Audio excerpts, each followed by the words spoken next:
Who here is a fan of horror video games? Well, I've been a pretty big fan my entire life, and one of the things that I grew up on was Resident Evil.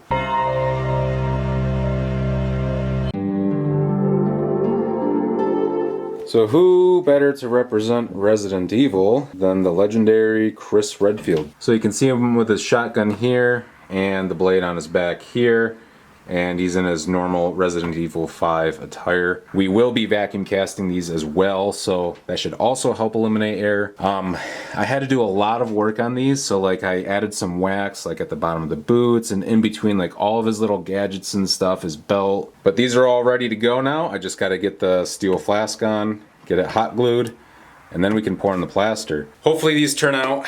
I have some pretty big plans in the future as far as some experiments and tests go.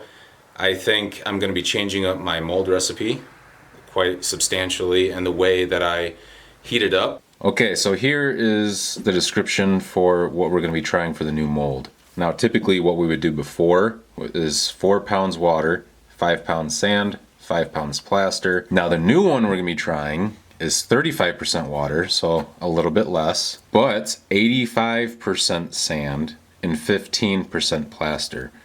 Now this is a huge difference. It'll come out to 3.5 pounds of water, 8.5 pounds of sand, 1.5 pounds of plaster. Now what this is supposed to do is make our molds a lot stronger, a lot cheaper, and have better quality. Literally it's supposed to hit like all 3 main targets.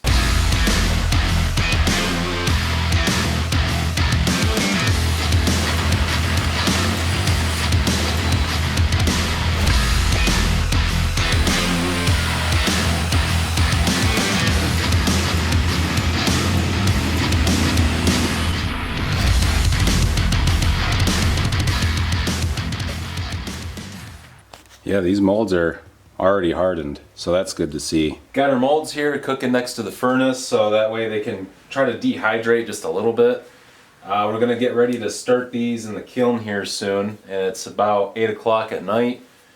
Now the burnout schedule, the only thing that really sucks about it is it's like a 19-hour schedule, so it's like literally all day, whereas before I said all day because it was like 12 hours, took up the whole day. But I got the cot inside here too, so we could set this next to the fire and lay down and rest for a little bit every now and then.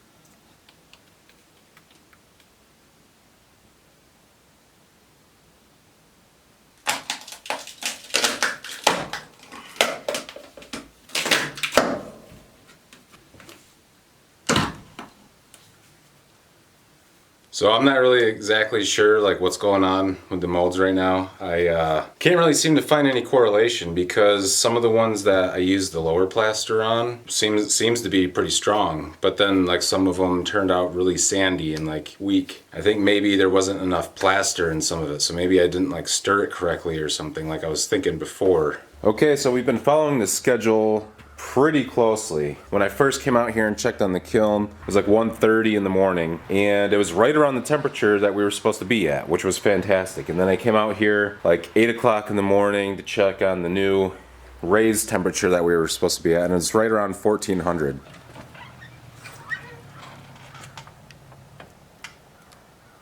$1350, 1400.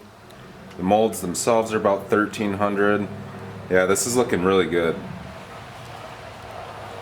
No cracking or anything on the molds.